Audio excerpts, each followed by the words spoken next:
Hi, and welcome to the Facebook section of Social Media Success from Online Media Works. I'm Esther, and I'm here to help you every step of the way to maximise your profiles on Facebook to win you business.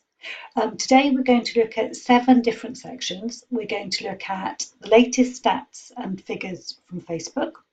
We're going to look at whether your customers on Facebook, so whether it's worth you spending time on Facebook. We're going to look at how you can set up your Facebook business page if you haven't already done that.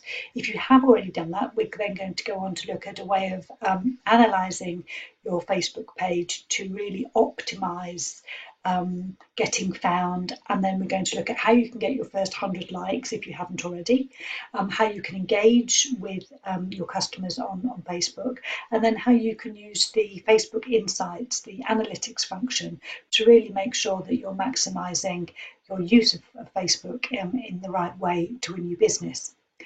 Before we dive straight in, if you haven't done a course like this before on the Teachable platform, in the notes there's a link to a YouTube video that I made, which will talk you through how the Teachable platform works, how you can download the checklists and the videos so you can watch them offline, so you can really work through the course at your own pace. So I hope that's a useful quick intro, and we'll dive straight in.